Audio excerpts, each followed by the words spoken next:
রায়ের বাজারে গণ অভ্যুত্থানের শহীদদের কবর জিয়ারত ও ফুলেল শ্রদ্ধা নিবেদনের মধ্য দিয়ে গণতান্ত্রিক ছাত্র সংসদের সাংগঠনিক কার্যক্রম শুরু হয়েছে।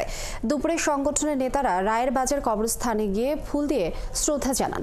এই সময় তারা বলেন, লেজুর বৃত্তি রাজনীতি বন্ধ করা সহ যে কোনো ধরনের অন্যায় অত্যাচারের বিরুদ্ধে রুখে দাঁড়াবে গণতান্ত্রিক ছাত্র সংসদ। বিস্তারিত জানাচ্ছেন মাইনুল মারুফ। রাজধানীর রায়ের বাজার কবরস্থান, যেখানে কবর দেওয়া হয়েছে জুলাই গণহত্যায় অজ্ঞাত শহীদদের। শনিবার অজ্ঞাত এই শহীদদের কবর জিয়ারত ও ফুল দিয়ে শ্রদ্ধা জানিয়ে কার্যক্রম শুরু করে গণতান্ত্রিক ছাত্র সংসদ। এ সময় সংগঠনের কেন্দ্রীয় ও ঢাকা বিশ্ববিদ্যালয় শাখার নেতারা অংশ নেন।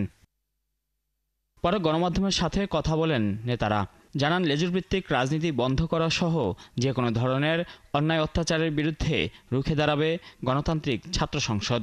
ছাত্র রাজনীতির নামে ছাত্রদেরকে ব্যবহার করে, ছাত্রদেরকে ইউজ করে যে বিদ্যমান ছাত্র সংগঠনগুলো যেভাবে দলীয় এজেন্ডা বাস্তবায়ন করতেছেন কিংবা নানান রকম কালাকানুন ব্যবহার করে শিক্ষার্থীকে জিম্মি করে রাখতেছে, সেই জিম্মিপনার বিরুদ্ধে গিয়ে নতুন একটা ব্যবস্থা আমরা হাজির করতে চাই। সংগঠনটির সদস্য সচিব জাহিদ হাসান জানান, যে উদ্দেশ্যে জুলাই আগস্টে ছাত্র জনতা জীবন দিয়েছে সেই উদ্দেশ্য বাস্তবায়নই নতুন সংগঠনের মূল লক্ষ্য।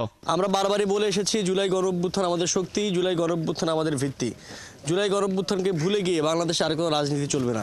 জুলাই গণঅভ্যুত্থানে মানুষ যে আশা আকাঙ্ক্ষা নিয়ে রাজপথে নেমে এসেছিল, সেই আশা আকাঙ্ক্ষা হতে হবে বাংলাদেশের আগামী রাজনীতির মূল ভিত্তি। এ সময় আগামীর বাংলাদেশ নির্মাণে সবাইকে ঐক্যবদ্ধ থাকার আহ্বানও জানান তারা। মাইনুল মারুফ, ৭১, ঢাকা।